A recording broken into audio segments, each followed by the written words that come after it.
Chapter 2: The Collapse of the Old Regime. Gorbachev's reform. In 1986 I attended Revolution Day celebrations in Moscow with a group of Italian communists. It was still the old Soviet Union.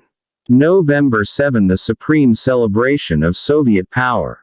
We were assigned a place in front of the National Hotel to watch the parade. It was a bitterly cold morning. Armored vehicles were parked along Gorky Street. Tanks, armored personnel carriers, half-tracks, amphibious landing craft, the paint glistening on their metal hides. The tank drivers, in their leather helmets, shifted on their feet to stay warm as the wind swept up the boulevard. The troops had been in place a long time. The Soviet Army had paraded here on Revolution Day every year since the first anniversary of the Bolshevik seizure of power in 1917. The most famous Revolution Day parade, of course, was during a snowstorm in 1941. Hitler's panzers were poised on the outskirts of Moscow, and as the Soviet troops finished marching past Red Square, they went directly to the front. 45 years later, the parade was still impressive. At the appointed hour, the massed troops snapped to attention. The crowds grew silent. An open limousine swept into Revolution Square carrying a beamtailed Soviet marshal. The car stopped in front of each formation and the marshal's deep voice boomed over the public. AD 46, the collapse of the old regime. 47, dress system. Comrades, I congratulate you on the holiday of the great October Socialist Revolution. Hurrah! The troops responded in a mighty cheer. Then the marshal drove away, toward the towers of Red Square. There was a deafening roar as the armored vehicles' engines were started. The tanks rumbled past, wave after wave, shaking the pavement, emitting plumes of exhaust smoke over Moscow's Stalinist boulevards. Then the foot soldiers came on, marching in broad columns, faces granite still, their step perfectly timed, their boots polished to a winter sheen. The Italians were impressed. But the Soviet Union was less vigorous and powerful than it appeared. That year a new type of Soviet leader was in power. Mikhail Gorbachev was the first of the post-World War II generation. He began reforming the Soviet system with an energy not seen in half a century. He abandoned the foreign policy of communist aggressiveness and reached an understanding with President Ronald Reagan to end the Cold War. At home, he opened the gates of the Gulag and launched a series of reforms to reinvigorate the country. When I met Gorbachev in May 1992, the deposed Soviet president impressed me as energetic and straightforward. He had a rich, deep voice, embroidered with the accent of the Cossack territories of southern Russia. His warm brown eyes immediately convinced you that he was well-meaning and honorable. At that time everything was already fermenting in the party, in the country, and in society, Gorbachev recalled. At first we went the way all reformers had gone before us. We began with the idea of accelerating economic growth. We began the modernization of our production facilities and the introduction of new technologies. We made large investments in microelectronics and machine tools. Almost immediately, things began to go wrong. In December 1985, the Saudi oil minister Sheikh Ahmed Yamani, the leading figure in the OPEC oil cartel, announced that Saudi Arabia would no longer support oil prices by limiting its production. World oil prices fell 69% within 8 months. With its other industries struggling, the 48th godfather of the Kremlin Soviet Union was dependent on its vast production of oil and gas. The USSR was a petroeconomy. Oil and gas typically accounted for more than half of the country's cash exports. Point 2. Dragging the country down further was the endless war in Afghanistan. The Soviets' defeat in this war would have a domino effect. Within a decade, the Russian army would be fighting professional Islamic guerrillas, not in the remote Mjihan Mountains, but within the borders of the former Soviet Union in Tajikistan, Dagestan, and Chechnya. In 1986, Gorbachev's regime was rocked by another ominous event, the accident at the Chernobyl nuclear power plant. The Soviet Union, a massive, muscle-bound structure, armed with the world's most dangerous technology, was self-destructing.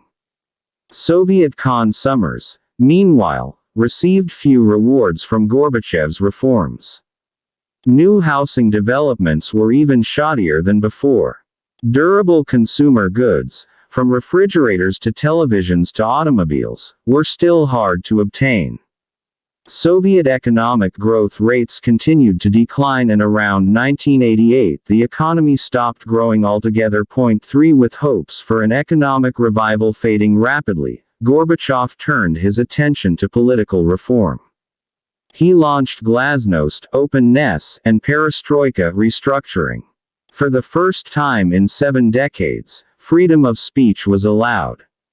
The press, universities, and government institutions became arenas of spirited public debate. The Communist Party abandoned its official monopoly on power and allowed popular elections to the nation's parliaments. Insofar as Russia can be considered a democracy today, the liberties defining the term were established under glasnost and perestroika. But the reforms produced results quite different from those Gorbachev had intended. Once the controls of the central government were relaxed, provincial political bosses and enterprise directors did as they pleased. Their first impulse was to enrich themselves. Vodka, the clearest example of a Gorbachev reform measure having unexpectedly malignant consequences, was the anti-alcohol campaign. By the collapse of the old regime 49, most immediately after taking office, Gorbachev decided to tackle Russia's most intractable social problem, vodka. The only other time prohibition had been attempted was under Tsar Nicholas II, who abolished vodka during the First World War. That measure helped bankrupt the government and made the monarchy extremely unpopular. The Tsar's prohibition remains one of the most underappreciated causes of the Russian Revolution of 1917. Gorbachev's anti-alcohol policy was not an absolute prohibition, it merely made vodka very scarce and very expensive. The Soviet president was cursed on street corners and at kitchen tables across the country. In provincial cities and towns, the anti-alcohol campaign was the most visible symbol of Gorbachev's rule. Instead of solving Russia's alcohol problem, prohibition merely brought it into the streets in the form of horrendous lines and grubby riots of beggars. Most vodka production, meanwhile, moved to the black market. Rogue distilleries sprang up across the country. Bootleg vodka was produced at collective farms, in food processing plants almost everywhere with the connivance of local political bosses, and then sold on the street or under the counter in state-owned grocery stores. Some of the vodka was produced from cheap perfume, window cleaner, or shoe polish. Every year, thousands of Russians died of poisoning after drinking these noxious cocktails. Prohibition also poisoned the Soviet economy. The state alcohol monopoly had long been a pillar of Soviet government finance, typically accounting for nearly 25% of budget revenues. With prohibition, the profits from vodka no longer went to the state, but to bootleggers, laying the foundation for Russia's first criminal capital.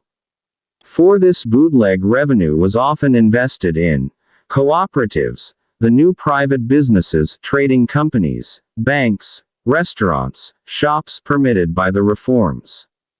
As the vodka mafia evolved into a national network, it relentlessly corrupted the government apparatus, starting with the local police, then the courts, mayors, and regional Communist Party bosses, and ending with ministers of the central government. Soon, the government, the only institution capable of fighting organized crime, began to crumble. Godfather of the Kremlin a few years, the anti-alcohol campaign was abandoned. But it was too late. The damage to government finances, Gorbachev's popularity, and the fight against organized crime had already been done. The ruble overhang within a few years after Gorbachev's accession to power, such government watchdogs as the KGB and grassroots party organizations, noticed an alarming rise in public discontent. People's expectations are much higher than our actual real possibilities, admitted Prime Minister Nikolai Ryzhkov in 1990.6. Seeking to address this discontent, Gorbachev allowed wages to rise steeply. In 1989, for instance, average incomes rose 12%, even though the economy remained stagnant. As government revenues fell because of the decline in oil prices and the loss of vodka revenues, social expenditures grew. The government financed its ballooning deficit by printing money. There was little evident inflation because the prices of most products were still rigidly controlled. The inflation revealed itself in growing shortages of consumer goods and longer waiting lines. 7. The rapid accumulation of money in the hands of the population, combined with the growing scarcity of consumer goods, became known as the ruble overhang. Its size was estimated at between 460 billion and 500 billion rubles, about $800 billion at the official exchange rates, half the size of the USSR's gross domestic product. The money was kept either in bank accounts or in cash at home. Ideally, this money would have constituted long-term savings, but in fact it represented the involuntary savings of people waiting to buy something. One way of eliminating the overhang would have been to free prices, turning the latent inflation into real inflation. But this path would lead to hyperinflation, a social catastrophe. Fortunately, there were other ways to solve the problem. 8. In October 1989, Federal Reserve Chairman Alan Greenspan visited Moscow to meet with Gorbachev and other top Soviet officials. The collapse of the old regime. 51. He argued that the Soviets should not free prices until they tackled the weakness of the ruble. I think the Soviets have delayed, if not abandoned, the notion that price reform comes first, Greenspan told me shortly after his return. They recognize that they need a change in the monetary structure first. They do need to get their so-called monetary overhang out of the market. It's got to be absorbed and eliminated before the fixed price structure is unwound. Probably the easiest way to get rid of the monetary overhang is to float some bonds, ruble-denominated bonds with all of the principal and perhaps part of the interest being guaranteed in convertible currencies or gold. 9. Greenspan also spoke of the necessity of privatization as a means of addressing the ruble overhang and cutting the Soviet budget deficit. Only after these two steps, issuing government bonds and privatization, were taken, should prices be freed. The best Soviet economists had come to a similar conclusion. In 1990, Gorbachev's advisor Stanislav Shatilin, and a young economist, Grigory Yavlinsky, developed an emergency series of measures called the 500-day plan. The plan promised to neutralize the ruble overhang, stabilize the currency, free prices, and transform the country into a market economy. The centerpiece of the 500-day plan was privatization. Since the state owned all the assets and the population had all the money, the 500-day plan envisioned a swap. The privatization program would start with such small assets as apartments, plots of land, shops, trucks, and small workshops, and move gradually to large factories, mines, and oil fields. 10. Partly because of the opposition of the conservative wing of the Communist Party and partly because of his own doubts as a Marxist, Gorbachev never implemented the 500-day plan. This would prove to be a fatal mistake. Incapable of helping themselves, Gorbachev and his colleagues turned to the West. They wanted to borrow $30 billion to buy Western consumer goods and resell them to Soviet consumers at 10 times the cost. This, they argued, would take care of the excess cash of the population and stabilize the ruble, allowing market reforms to 52 Godfather of the Kremlin proceed. For a few months, policymakers in the West debated whether to develop a new Marshall Plan to help the Soviet Union make the transition to democracy, free markets, and prosperity. No such aid package materialized. Western governments, perhaps distracted by other foreign policy concerns, such as Iraq's invasion of Kuwait, sent economists, lawyers, and consultants to advise the Soviets, but no money.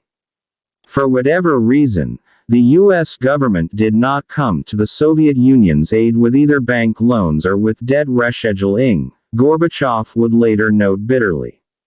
It waited until the country and the ruble had fallen apart to step in. 11 Boris Berezovsky goes into business. While the crisis worsened in the Soviet Union, Boris Berezovsky made his first foray into business. Up until 1989 he had been a member of the Soviet scientific elite. In 1991 he would be elected correspondent member of the highly prestigious Academy of Sciences. As one of the Soviet Union's top scientists, Berezovsky would have received a salary of somewhere around 500 rubles a month, $800 according to official exchange rates. But today he downplays the financial incentives that propelled him into business. It's simply that I am better adapted, genetically speaking, for business than I am for science, he says. I was very happy working in science, but in my opinion, science is less dynamic than business. 12 Born on January 23, 1946, into a Jewish family that was part of Moscow's educated diet, Berezovsky grew up in the Soviet capital and received the best education the USSR had to offer. He studied at the Electronics and Computer Science faculty of the Forestry Institute. This was one of the Soviet Union's secret scientific institutions. Berezovsky's faculty was involved not in forestry, but in the Soviet space program. He proceeded to graduate school at the famous Mechanical Mathematics Department of Moscow State University. Next, it was on to the prestigious Academy of Sciences, where he spent 25 years researching decision-making theory. 13 The collapse of the old regime. 53 Apparently he was a good scientist. He earned a master's degree, equivalent to an American Ph.D. in applied mathematics in the 1970s and then, in 1983, a Ph.D., a higher qualification than the American degree. At the Academy of Sciences, he became director of one of the laboratories of the Institute of Management, which specialized in developing automation and computer systems for industrial enterprises. 14 Like many people, Berezovsky recognized that Gorbachev's reforms were failing. Instead of reinvigorating the Soviet Union, they were precipitating its disintegration. The anti-alcohol campaign had drained the state of revenue and produced a generation of bootlegger millionaires. The black market was flourishing and crime was increasing dramatically. The ruble overhang was becoming larger each month. The lines were becoming longer, the shops emptier. As a member of the scientific industrial elite, Berezovsky did not need to follow the steps of most other budding Soviet entrepreneurs at this time, starting such small enterprises as grocery stores, restaurants, or construction companies. He needed only to find a big, established Soviet industrial enterprise and attach himself to it. He found his target 700 miles east of Moscow, in the provincial town of Togliatti, home of Russia's largest auto manufacturer, Avtovaz. At the Institute of Management, Berezovsky had worked with the auto giant on its automation systems. Now he would approach it with a commercial proposition. Avtovaz had been established in the late 1960s as a showpiece of Leonid Brezhnev's program to provide Soviet citizens with the kind of consumer goods the West was enjoying. Italian automaker Fiat provided the equipment and the blueprints for the first models. When I first visited Avtovaz, in the summer of 1996, the auto plant had changed little from its original Italian design. The town of Togliatti, named after the 1960s Italian communist leader, had few distinguishing characteristics. There were just rutted roads and shabby low-rise apartment blocks. Nearby, gently rising fields stretched to the horizon and the Volga flowed majestic and sea-like, approaching its Caspian estuary. 54 Godfather of the Kremlin. The factory was on the outskirts of town. It was a monster auto plant. Huge, vertically integrated, and badly run. The technology was hopelessly outdated. The factory produced 2,000 cars a day, but the vehicles, principally Lada sedans and Niva off-roaders, were primitive jalopies, essentially 1960s-era Fiats. It took Avtovaz 30 times the man-hours to produce a lousy car that it took a US or Japanese factory to produce a good 1.15. The world's top automakers preferred to operate relatively small assembly plants, employing flexible manufacturing techniques and using large amounts of outsourced parts, usually installed as modules directly on the assembly line. But the Avtovaz assembly line was quite different. It stretched a mile and a quarter, workstation after workstation. There were no modules being slapped in. The cars were assembled piece by piece. Evidently, these pieces did not fit properly. The hammering was incessant. Hammering down the gaskets, hammering in the doors, hammering on the bumpers. On the engine line I saw a man screwing in pistons by hand and whopping them with a hammer. If there was a robot on the line, I didn't see it. It was in this dinosaur that Boris Berezovsky saw his first commercial opportunity. In 1989 he approached top Avtovaz managers and proposed a private company to provide computer programming for the factory. Most private companies in the Soviet Union were either cooperatives or joint ventures with foreign partners. Berezovsky was up to date on the latest changes to the Soviet commercial code. He knew that a joint venture was easily the best route, since it entailed significant tax advantages and the right to transfer half the profits abroad. At this early stage in his business career, Berezovsky already had an international perspective. He wanted to make money in Russia while keeping at least some of his earnings abroad. As a joint venture partner, Vladimir Kremlin, the chairman of Avtovaz, suggested the Italian factory automation specialists logo system. This turn-based outfit had been working with Avtovaz for years and they promised to be a docile partner. 16 In May 1989, Lawlessness was established. The company was a kernel. The collapse of the old regime. 55 Lection of individuals. Berezovsky, Kremlin, and a handful of the most commercially minded managers of Avtovaz. Kremlin was chairman of the new company. Berezovsky was general director. The stated mission of Lawlessness was to provide Avtovaz with automation software. Raising productivity at such a key manufacturing enterprise resonated well with Gorbachev's intention to modernize Soviet industry. But, almost immediately, Lawlessness dropped the business of upgrading industrial computer systems and began selling Aduiobooks automobiles. 17 The KGB's new mission that a top Soviet scientist should become a car dealer was not unusual in the late Gorbachev era. Even unlikely institutions such as the Central Committee of the Communist Party were going into business. Housed in a complex of large Art Nouveau buildings on Old Square, not far from the Kremlin, the Central Committee was the traditional seat of power in the USSR. The parking lot was usually filled with black and gray Volga sedans, immaculately maintained, their drivers waiting obediently nearby. The Central Committee buildings contained more than 1,000 offices. They were linked by private pedestrian overpasses and tunnels. The intrigues that went on in the red-carpeted halls of the Central Committee building complex are legendary. It has always been difficult for outsiders to know exactly which faction was opposing another. Yet the outcome of these mysterious struggles determined the fate of the nation. It was in the Central Committee in the 1920s that Stalin emerged victorious and proceeded to have his rivals executed. It was in the Central Committee in 1953 that Nikita Khrushchev succeeded in ousting Stalin's secret police chief Lavrentiy Beria and having him executed. It was in the Central Committee in 1964 that Khrushchev lost his hold on power and was forced to yield to Leonid Brezhnev.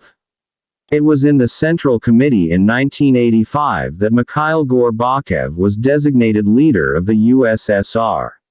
56 Godfather of the Kremlin. The International Department of the Central Committee was in charge of organizing overseas financing schemes for foreign communist parties. Its staff became adept at using offshore tax havens, setting up shell games, and laundering money. The L Internation, L Department's projects in this field were usually given to the KGB for implementation. In the 1980s, the KGB set up many fake banks and commercial enterprises offshore, especially in Greece, Cyprus, Italy, and Portugal. Billions of dollars were transferred to these institutions through VA-Bank, the Soviet foreign trade bank. The typical mechanism involved the sale of a shipment of oil, metal, or timber to the KGB-sponsored enterprise abroad at a fraction of the world market price. The enterprise would resell the commodity at the market price and keep the trading profit for itself.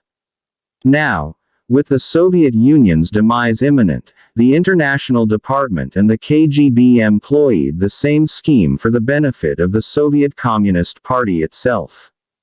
18 apart from a few departments of the Central Committee, the KGB was the only Soviet institution responding decisively to the deteriorating situation.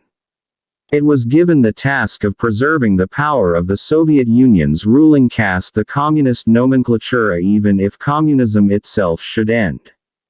Together with the International Department of the Central Committee, the KGB developed a strategy to transfer billions of dollars of Communist Party capital to captive companies in the Soviet private sector and abroad.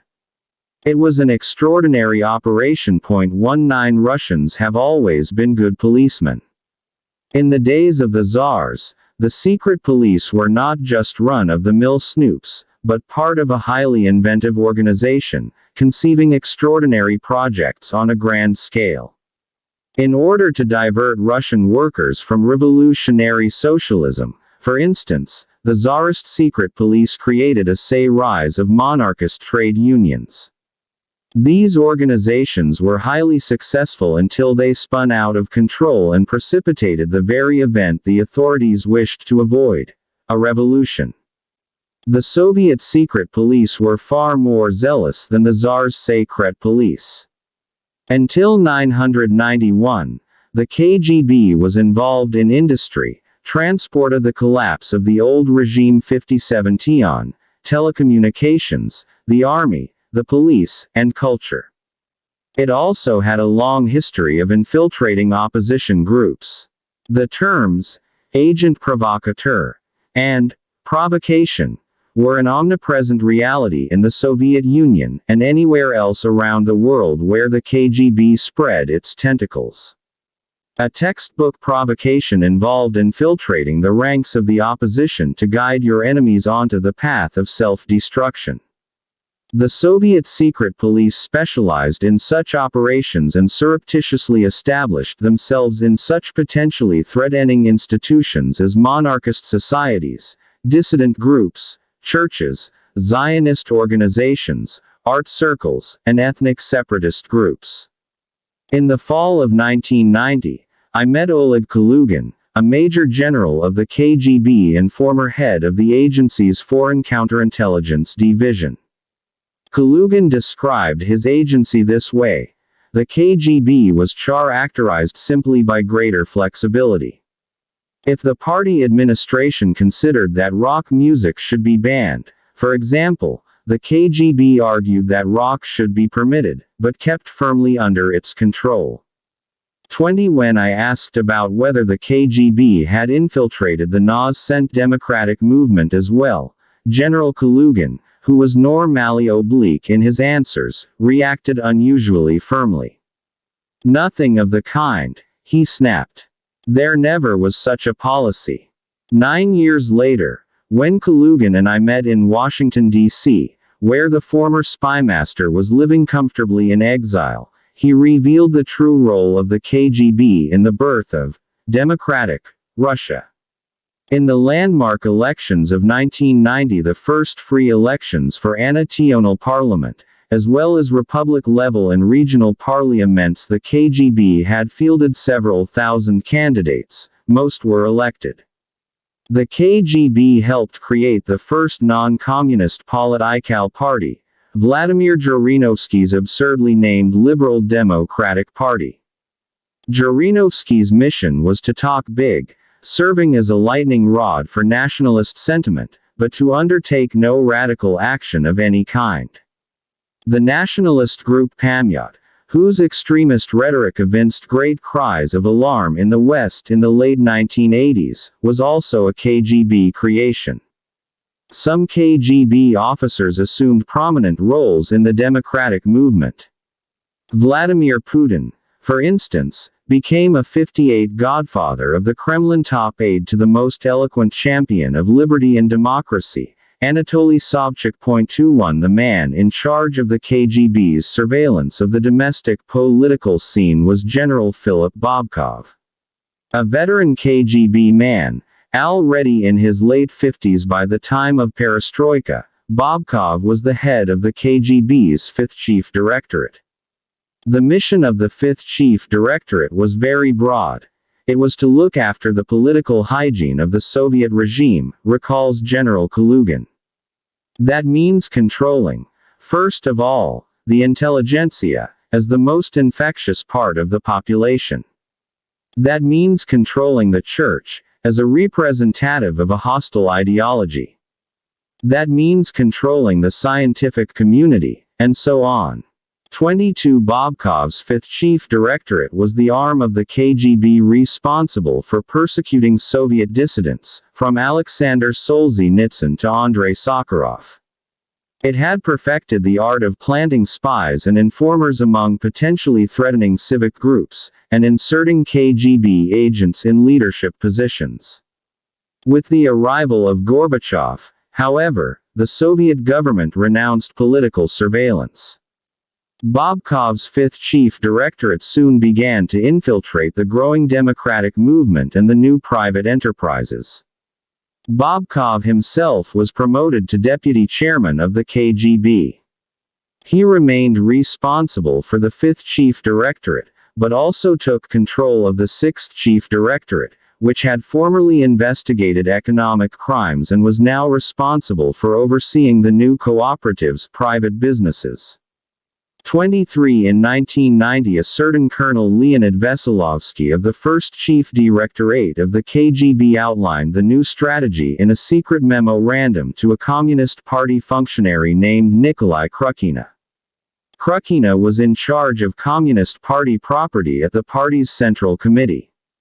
The KGB memo sought Krukina's support in creating a network of captive banks and trading companies, both in Russia and abroad, to collect billions of dollars of government funds during the period of emergency, and keep them for the communist nomenklatura until a more propitious time arrived. The collapse of the old regime. 59. The earnings which are accumulated in the party treasury and are not reflected in the financial reports can be used to purchase the shares of various companies, enterprises, and banks, the Veselovsky memo states. On the one hand, this will create a stable source of revenue, irrespective of what may happen to the party. On the other hand, These shares can be sold on the securities exchanges at any time and the capital transferred to other spheres, allowing the party to keep its participation anonymous and still retain control. In order to avoid mistakes in the course of this operation during the period of emergency, it is essential to organize, both in the USSR and abroad, special rapid response groups, staffed by specially trained instructors from the active reserve of the KGB of the USSR, as well as by trusted individuals volunteering their cooperation and by individuals who, for one reason or another, have lost their job in the field units or administrative departments of the KGB of the USSR. 24 The strategy was implemented. The ruling Communist Party had concluded that since it could not crush the black market, it must join it. The new entrepreneurs chosen by the Central Committee and the KGB to serve as repositories for this communist, black tracery, included freelance Secret Service agents and gangster businessmen arising out of the vodka economy and the cooperatives. Many of Russia's future billionaires obtained their first real capital in this manner. 25 Berezovsky apparently was not one of the recipients of the KGB's secret funds. He was not one of the Communist Party's authorized millionaires. Among other reasons, he may simply have been too old. The entrepreneurs chosen to handle the Communist Party funds tended to be members of the Communist Youth League, who were in their 20s, while Berezovsky was in his late 40s at this time. But he could not fail to notice that commercial success in Russia depended on official patronage. As the KGB was leaving the scene, it didn't simply disappear. It left behind various political and commercial blocs, using People's 60 Godfather of the Kremlin whom the KGB had helped in the past, General Kalugin would later recall. Don't forget that the party retained a significant fortune and huge amounts of property. The KGB didn't have this money itself, it was the distributor. As soon as privatization began, these funds began to disappear. They didn't end up in the government since, legally speaking, these were not government funds, but party funds. The money ended up in the black market. 26 Much of this KGB distributed money went to foreign bank accounts. General Kalugin himself, while head of foreign counterintelligence, helped set up some of the vehicles for this money. In 1978, Kalugin's first chief directorate started an economic espionage agency called the 8th Department to undertake foreign banking operations. We would introduce our people, KGB men who were specialists in finance, into both Soviet banks and joint venture banks in London and elsewhere, recalls Kalugin. On this foundation, we developed the ability to manipulate the gold market, for example. As the world's second largest gold producer, the Soviet Union had the ability to influence the price of gold. 27 Western intelligence agencies were aware of the KGB money laundering program, but they decided not to do anything, even when it became apparent that a large portion of the KGB money was being embezzled by freelance operatives, rogue businessmen, and gangsters. When the CIA, for instance, received an indirect request from the Russian government in 1992 to help track down the missing billions, it decided against it, for fear of jeopardizing its own agent network. 28 It was impossible to keep such large-scale financial operations completely secret, however. In February 1991, the last year of the Gorbachev regime, a curious story appeared in Russia's newspapers. Gennady Filshin, the deputy minister of foreign trade in Boris Yeltsin's new Russian government, as distinct from the Soviet government of Mikhail Gorbachev, had apparently been working on a deal to buy $7.5 billion in exchange for 150 billion rubles. The counterparty was an unknown British company called Dove Trading International. The president of this company was a British fugitive, the collapse of the old regime 61, living in South Africa. Under the terms of the Filshin deal, Dove Trading would sell the $7.5 billion to the Russian government and use the rubles to buy Russian commodities and export-oriented enterprises. It was unclear whether the billions of dollars the Russian government received would stay offshore or be repatriated to Russia. It was also unclear where an insignificant company like Dove Trading could get such a huge sum of dollars later. European law enforcement agencies suggested that the British firm might have been fronting for a Colombian cocaine cartel. Before the Filshin deal could be implemented, however, the operation was leaked to the Russian press. The Soviet parliament began an inquiry and the deal was aborted. Filshin was forced to resign, but the matter was never fully investigated. A similar operation was set up in November 1990 in the offshore tax haven of Ursi, an island off the British coast, by the Soviet Central Bank and a Paris-based affiliate often used for KGB financial operations abroad. This company was known as Financial Management Co., or FIMACO. Over a 5-year period in the 1990s, FIMACO would secretly handle immense sums for the Russian Central Bank, $50 billion according to the estimates of Russian Prosecutor General Yuri Skuratov, and would accumulate hundreds of millions, perhaps billions, of dollars in profits offshore. There was no sign that these profits were being repatriated to Russia. Instead, they were distributed to a number of private banks, consulting companies, and non-profit foundations. 30 The massive funds the Central Committee and KGB were hiding abroad were rarely sent via bank transfer. They had to be laundered first. The easiest way of disguising a large movement of funds offshore was by rigging foreign trade contracts. Toward the end of the Gorbachev era 1990 and 1991 Soviet foreign trade practices began assuming a distinctly unorthodox character. No one better exemplified the Soviet Union's increasing tendency to conduct its foreign trade through dubious middlemen than the notorious international commodities trader Mark Rich.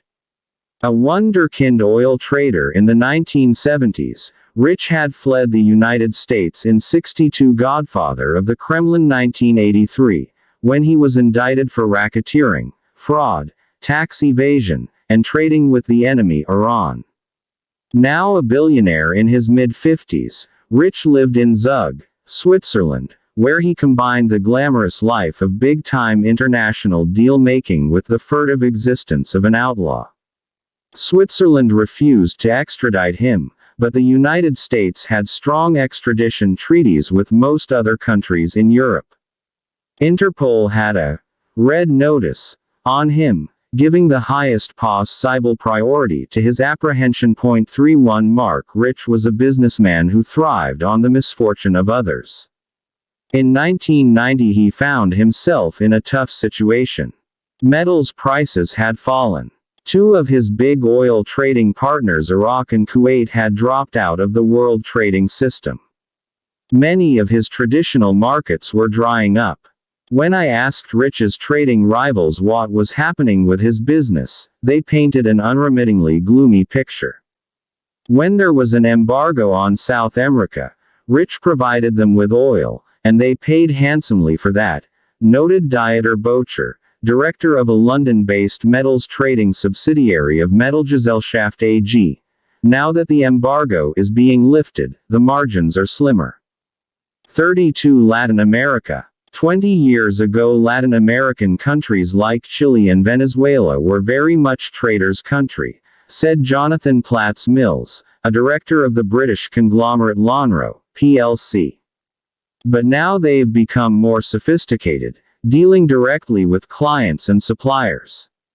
33 The Middle East. The days of wild commodity trading, of the incredible deals when you could use your friendship with some prince in the Middle East to get oil at $4 a barrel, are long gone, said Swianing Meadows, head of the Moscow office of Solomon Inc.'s oil trading subsidiary, Fibro Energy Inc. 34. With many of his traditional markets drying up, Rich found another way to make money. shortchange the desperate Soviets. Throughout the former Soviet Union there was unprecedented ter-annual profit margins on both oil and metals trading were at least the collapse of the old regime 2 or 3 times the average trading margins in other parts of the world. The Soviet business became a key part of Rich's $30 billion global trading volume. 35 Though Rich maintained very close relations with various Communist Party chiefs, it is unclear what role he played in the KGB money laundering program. He certainly played a part in facilitating capital flight out of the Soviet Union. He was also a pioneer in teaching former KGB officers how to go freelance and appropriate international trading profits for themselves. 36 Rich traded all kinds of products with the Soviet Union. He sold grain, sugar, zinc concentrate, and alumina, a bauxite extract that is the main component of aluminum, to the Soviets, and they paid him back with oil and aluminum, as well as nickel, copper, and other metals. The Russian commodities gave Rich tremendous weight on some of the most important world commodity markets. Thanks largely to his Soviet purchases, for instance, Rich handled 2 million tons of aluminum annually, controlling 1/3 of the world's spot market in this metal. J7 inches, we are providing Russian companies with investment, know-how, and help in entering the world market at a time when other Western firms are either turning away from Russia or are making intolerable commercial demands, Rich declared to the Russian press several years later, after his operations had come under scrutiny. 38 In fact, Rich was gouging the Russians, buying commodities at insider prices, selling them abroad, and registering his profits in the tax haven of Zug, Switzerland. Russian traders would perform the same operation repeatedly in the 1990s, but Rich had the distinction of doing it first and doing it big. Much of what he was doing was technically illegal according to Soviet laws, but he had astute collaborators on the inside. His deals usually involved secret arrangements with the directors of oil and aluminum enterprises and complicated payment schemes that spanned the globe. 39 One of Rich's key counterparties was a 40-year-old entrepreneur named Artyom Tarasov, a man who emerged as one of the pioneers 64 Godfather of the Kremlin of Russian robber capitalism. Tarasov, who was half Georgian, had grown up on the Black Sea coast, had studied at the Mining Institute and the state planning agency Gosplan's higher economic school, and had taken a job with the Moscow municipal government.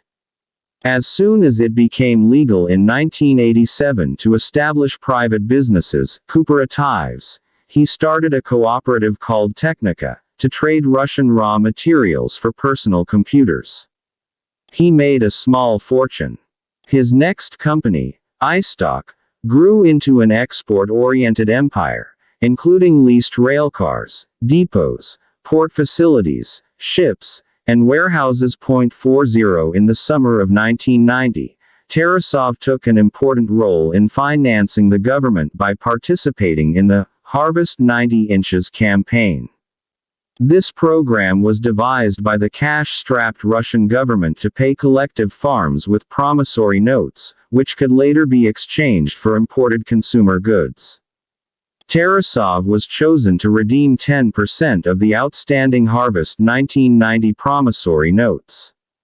Boris Yeltsin's Republican government granted him a license to export Soviet heating oil and permitted him to keep his earnings abroad, an unprecedented privilege for a private trader, with the stipulation that he use the profit to redeem the promissory notes. He sold the oil abroad, but Soviet farmers never received their consumer goods. It was a famous scandal. Yes, Tarasov certainly was our teacher. Oleg Davidov, a veteran official at the Ministry of Trade, would later note ruefully. He bought heating oil domestically at $36 a ton and sold it for $80 a ton abroad.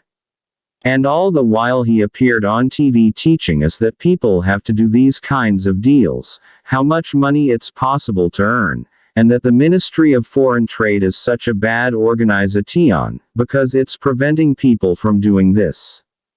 Well, the Ministry of Foreign Trade was doing exactly the same thing, only it put the difference between domestic and world prices not into the pocket of Tarasov, but into the government budget. 42 There is no evidence that Berezovsky ever did business with Mark Rich or even met him, though the two men briefly shared an interest in the aluminum export market. It is a fact, however, that Berezovsky adopted many of the capital flight strategies pioneered by Rich. In this The Collapse of the Old Regime 65 way, the Switzerland-based trader served as a mentor to Berezovsky, much as he did to many other Russian traders and financiers. 43 In 1991, another dubious foreign trade operation was exposed. This one involved an outfit called Ant, a closely held company established by several military-industrial managers with the aid of Soviet Prime Minister Nikolai Ryzhkov and several of his ministers. The president of the company was a KGB general. Throughout 1990-91, Ant secretly handled a number of large commodity export deals, completely bypassing the Ministry of Foreign Trade. The sales were made at prices far below world market levels, with the rest of the purchase price being appropriated by unknown counterparties abroad. Ant was eventually busted when it tried to export a shipment of tanks, artillery, and other military equipment to buyers abroad. The matter was never fully investigated, but Prime Minister Ryzhkov was forced to resign. 44 I would later talk to the first post-Soviet Prime Minister, Yegor Gaidar, about capital flight in the last years of the Soviet Union. In the structure of Soviet foreign trade contracts there were lots of mysteries, Gaidar said. We bought all kinds of equipment at abnormally high prices and with cash up front, while much of our production was sold at very low prices. Whatever the nature of these clandestine operations, Fimiko, Ant, the Filshin affair, the Soviet Union's gold and foreign exchange reserves disappeared sometime around 1990. I asked Gaidar what happened. Did the communist bosses and the KGB smuggle this wealth out of the country? You can't prove that with statistics on foreign trade, Gaidar responded. All the money went to pay for imports or foreign debt service. Whether these imports were necessary and at what prices the goods were bought, that's another question. But you can't check that in the statistics. In the early 1980s, the Soviet gold reserve stood at 1,300 tons, about $30 billion in those days. Over a period of just 2 years, between 1989 and 1991, most of this gold reserve, approximately 1,000 tons, was sold. At the same time, the Soviet Union's foreign exchange reserves had fallen from $15 billion at the start of Gorbachev's Rule 66 Godfather of the Kremlin to a paltry $1 billion in 1991. Though the true picture of the USSR's balance of payments at this time is almost impossible to ascertain, it was clear that the Soviet Union lost about $20 billion in capital flight in 1990-91.45 as its coffers emptied. The Soviet Union had no choice but to accept a reduced status on the world stage. The Berlin Wall fell at the end of 1989 and the Soviet client states in Europe broke free. Half a year later, after Iraq, a traditional Soviet ally, invaded Kuwait and the United States prepared to go to war, Gorbachev supported the Western alliance against Saddam Hussein. Inside the Soviet Union, Gorbachev's hold on power was steadily weakening. In November 1990, I was again in Moscow on Revolution Day. This time I did not have an insider's post. I watched the beginning of the parade on television and heard the rest of it on the public address system still functioning throughout the center of Moscow. I decided to go to Red Square. The streets leading up to the Kremlin were empty, blocked by heavily manned checkpoints. I tried the back end, by the giant Hotel Rossiya. Only authorized personnel were permitted through, but with my press credentials and a lot of cajoling, I emerged onto Red Square by St. Basil's Cathedral. Officials and communist activists passing me on the way back from the review were tense, somewhat bewildered. A man with a shotgun marching past Gorbachev in Red Square had shot at the Soviet president and had been arrested. Under the walls of St. Basil's stood a small group of angry middle-aged activists holding banners and yelling slogans. Gorbachev and Yakovlev, Gorbachev's closest advisor, are Zionist spies. Read one banner with a large Star of David. Stop the betrayal of the FA1HERLAND. Read another. It was Pamyat, the anti-Semitic group that had emerged so visibly in the late stages of the Gorbachev regime. Pamyat would later be revealed as a KGB-sponsored provocation, designed to channel Russian nationalist sentiments into the collapse of the old regime 67 politically reliable entity and to frighten Western public opinion into supporting the moderate Gorbachev as the only alternative to extremist forces. 46 Hearing about a plan for a counterdemonstration of Democrats, led by Boris Yeltsin and the current Moscow mayor, Gavril Popov, I walked around the Kremlin to Revolution Square. Several thousand people, mostly young, but including elderly intellectual types, were there. It was a moody crowd. Anarchists, babushkas, older ladies, bespectacled young intellectuals, students, as well as ubiquitous grey-lidded men worming their way into every group and conversation, KGB agents, provocateurs. In the front row was Yeltsin, defiant, his huge chest thrust forward in a white shirt, linking arms with Popov, a diminutive, swarthy man, who looked around nervously. A line of policemen prevented the column from pushing its way into Red Square. Some crafty old babushkas emerged from the ranks of the Democrats. "Please, dear, don't hurt an old lady, let us through," they implored the servicemen. "We have a right to go to Red Square," the men shouted. "We have Yeltsin with us and Popov." The police broke their line and the Democrats swept noisily up the cobbled street toward St. Basil's and Lenin's mausoleum. "Resign! Resign!" the crowd shouted to the vacant marble terrace of the Lenin mausoleum, where the Politburo had stood just an hour before. "Democracy!" they shouted to the Kremlin parapets and the government buildings beyond. The participants in the official communist demonstration had long since gone. The only ones who remained were the street sweepers and a regiment of communist thugs with their backs against the Kremlin wall, burly young men, scowling with that brutal glare cultivated by all good communists. They seemed to be either plainclothes members of the KGB or martial arts specialists of the Communist Youth League. A few years later I would see the same faces in the organized crime groups of Moscow. But on that day they were guarding the old order against Yeltsin. They glared and 68 Godfather of the Kremlin shifted on their feet, itching to break free and pummel the bohemians and intellectuals parading under the democratic banners. The Democrats marched past them and dispersed by the statue of Minin and Pozarsky. The Lausanne connection at this time, Berezovsky was making good money selling Avtovaz cars, but, having watched Mark Rich and other commodities traders from the sidelines, he wanted to get into the lucrative business of exporting Russian raw materials. For this he needed to find a partner experienced in trading commodities around the world and in discreetly managing international money flows. In early 1991, accompanied by Nikolai Glushkov, chief financial officer of Avtovaz and a Logavaz founding member, Berezovsky traveled to Lausanne, Switzerland.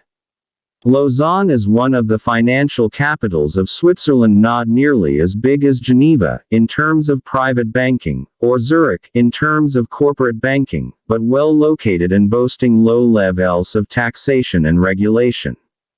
It is one of those remarkably prosperous Swiss towns, a village that has sprouted skyscrapers. Expensive restaurants, boutiques, and shopping centers grace its cobbled streets. The most well-known corporate resident is the International Olympic Committee, which twice every 4 years holds the nations of the world in thrall as it chooses the site for the Winter and Summer Games.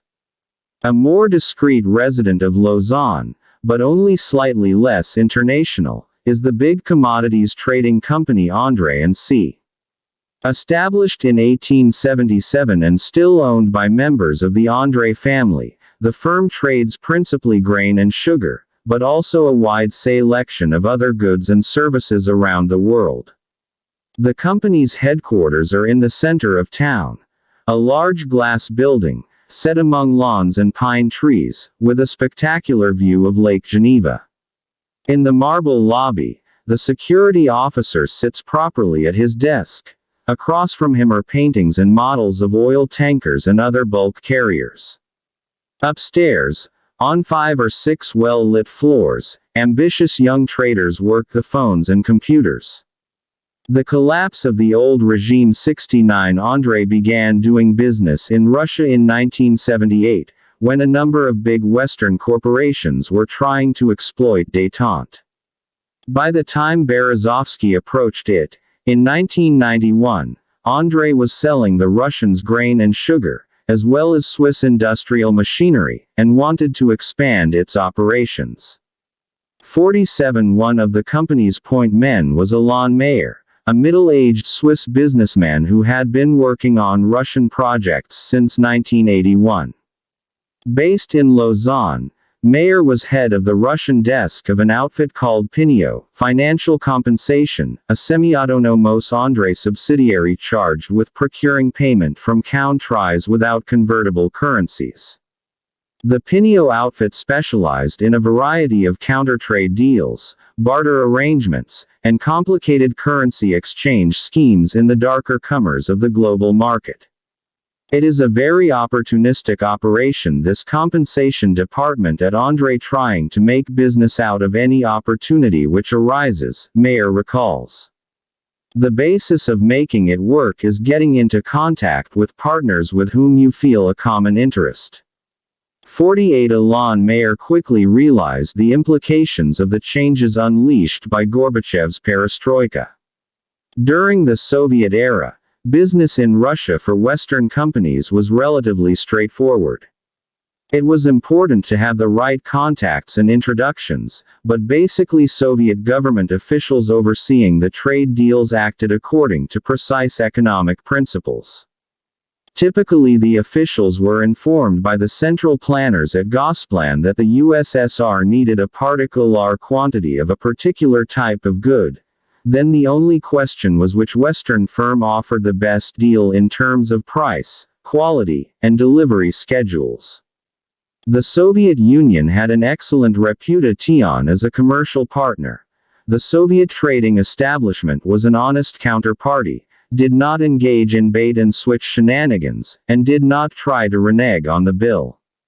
In the late 1980s, once the central government began losing its authority and more business was handled by semi-independent commercial organizations, the market became corrupted, an inside deal among cronies. For the success of deals in Russia, I considered it very important to have a partner in Russia, says Mayer. It wasn't the case before. 70 Godfather of the Kremlin, but since 1990 it became indispensable to have someone who was on the inside of the market. And future events would prove that it is on the inside of the market that business is interesting, so to speak. 49 Boris Berezovsky was the partner Mayer had been looking for, the man who could get André into the interesting part of the Russian market. I really met Berezovsky the first time in Lausanne, Mayer recalls. He asked for a rendezvous. I said, if you have a proposition, I'm game.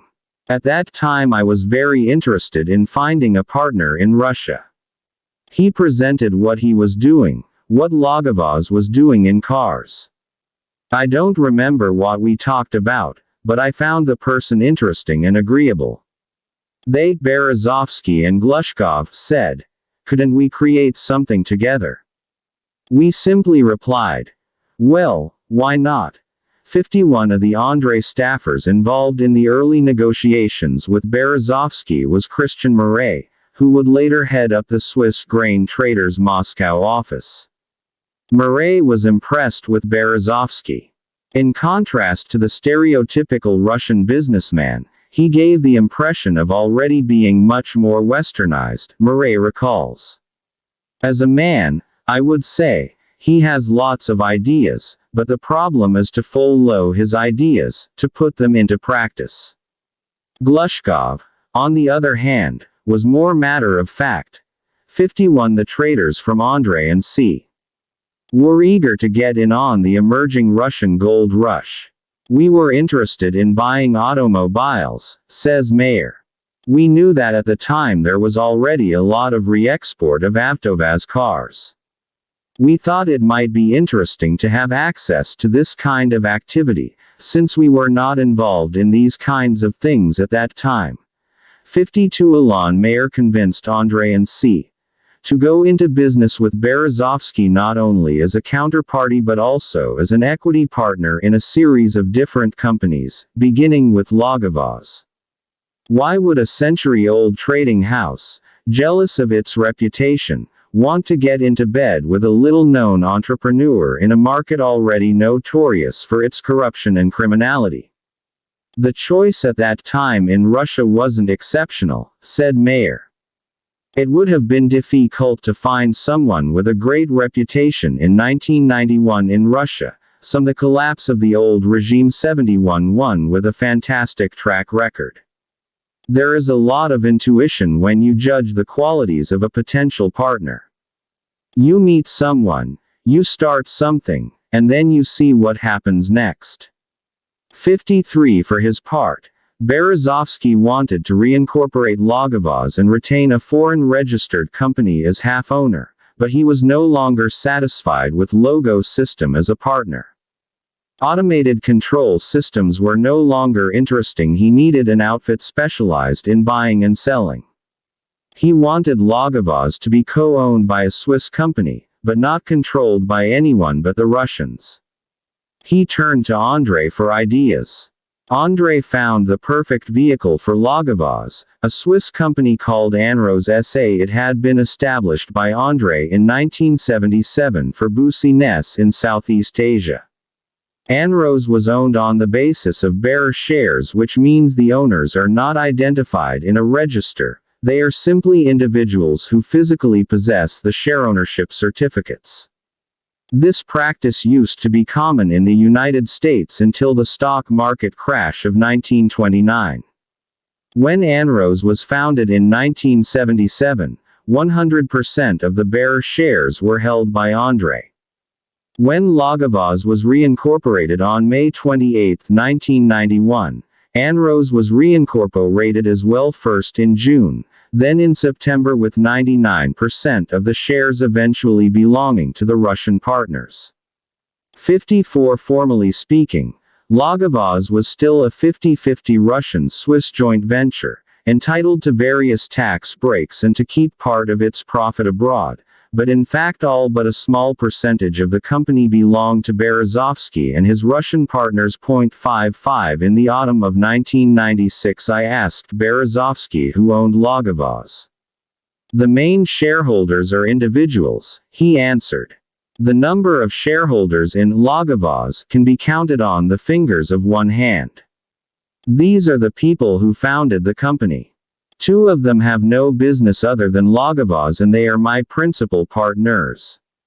He added that the owners of Logavoz were generally the same people who held the top management positions in the company. 56 One of the extraordinary things about the shareholder structure of Logavoz, considering the company's later role in nearly bankrupting Avtovaz, was the presence of several of the top managers of the 72 Godfather of the Kremlin automaker, including President Vladimir Kadanikov, Finance Chief Nikolai Glushkov, marketing chief Alexander Zibarev, and Kadenikov's special assistant on financial matters, Samat Zabov. There were people who were on both sides, that's for sure. Andrei director Yves Quendit would later admit, people who were both on the side of Logavaz and on the side of Avtovaz. 57 In other words, Avtovaz was selling its cars on special terms to an independent dealership called Logavaz and engaging Logavaz to handle its finances at the same time that top Avtovaz executives benefited personally from the relationship as Logavaz shareholders. For Berezovsky, the reincorporation of Logavaz represented an extraordinary achievement.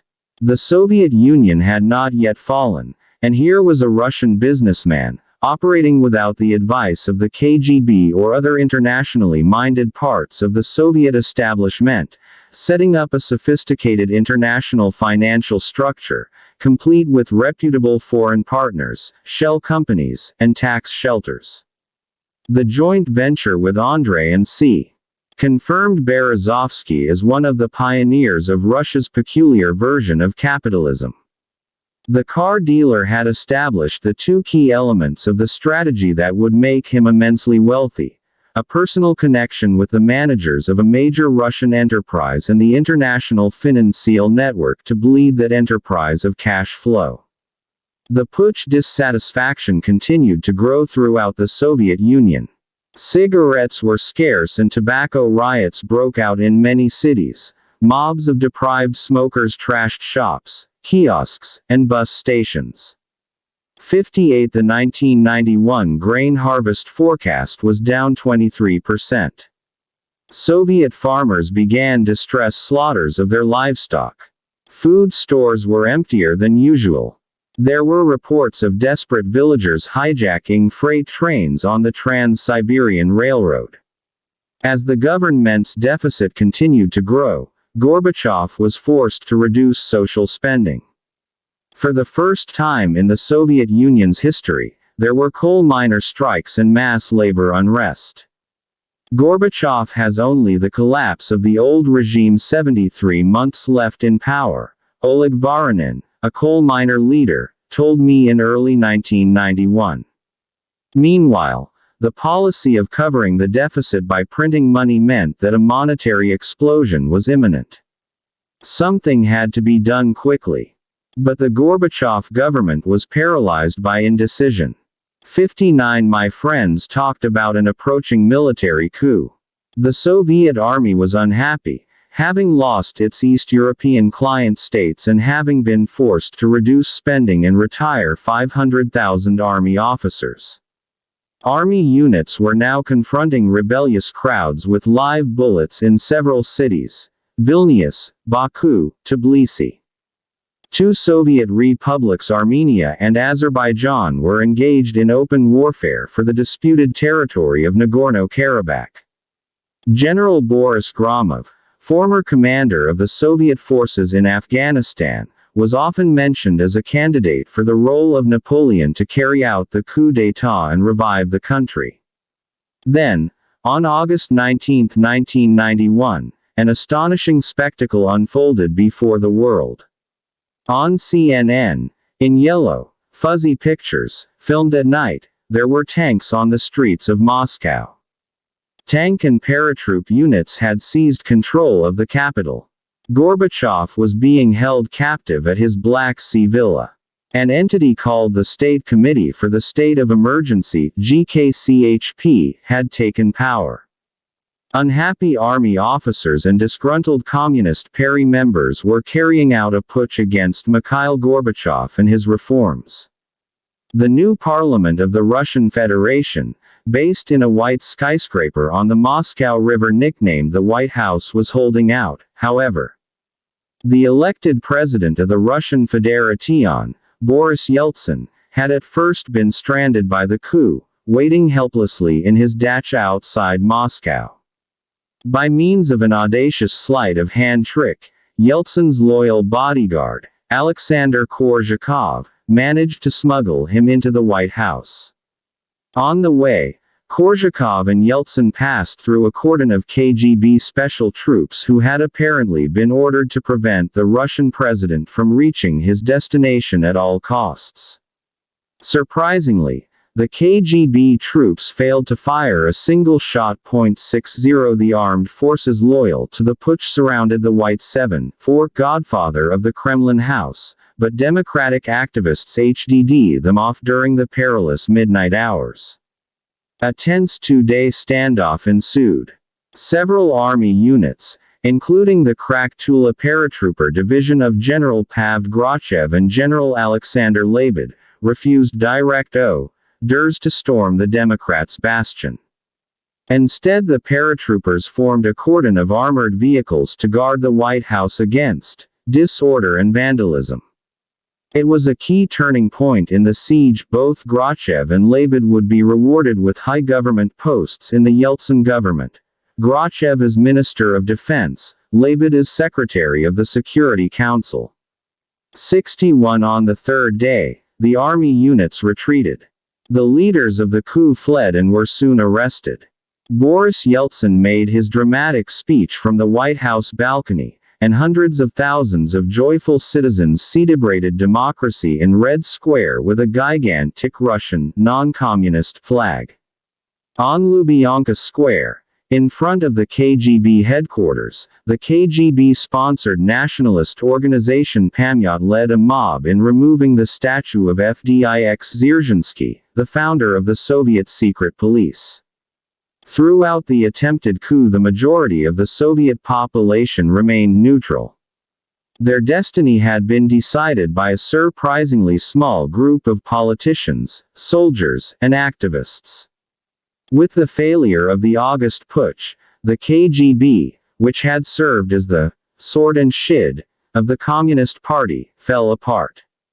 Its departments were distributed among at least 4 different government agencies. A huge number of KGB officers, often the brighter ones, left the service altogether and formed mini KGBs at private companies. The KGB's vast network of agents and informants dispersed. Among these individuals were many of the new businessmen who had gotten their start with Communist Party funds. 62 Most of the KGB designated entrepreneurs wanted to keep the funds for themselves. Many of the most famous murders that swept the Russian business world in the next few years resulted from the struggle over these funds. Since the KGB had been an organ not of the Soviet Union but of the Communist Party of the Soviet Union, its operatives acknowledged neither the call of the new Yeltsin government, the collapse of the old regime 75 meant, nor that of the reconstituted rump of the Russian Communist Party. The latter was particularly bitter about the success of the KGB-sponsored entrepreneurs and kept pointing out that, among other things, the entrepreneurs had stolen the party's funds.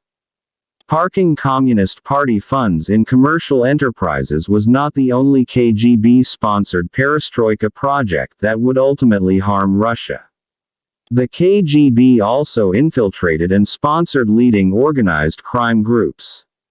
The FBI, for instance, had long noted that the Soviet Secret Service was behind the rise of many leading Russian gangsters, almost certainly including the Jap-Oterik, leading members of the Solntsevo Brotherhood, as well as several Chechen gangs.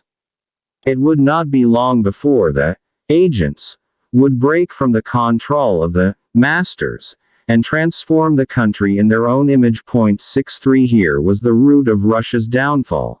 The KGB and the Communist Party were incapable of playing it straight. They continually concocted some kind of double game. They made the same mistake that the Tsarist secret police had made a century earlier. They thought they were infiltrating the revolutionary movement and controlling it, but actually they were feeding the revolution. The KGB had created the gangsters and the capitalists who went on to destroy the Soviet Union. It was an outcome neither a genuine communist nor a Russian patriot could have desired. In retrospect, the Central Committee KGB plan was a colossal mistake. Dr. Frankenstein creating the monster, only to see him break his chains and run amok. For Berezovsky, the fall of communism was good news.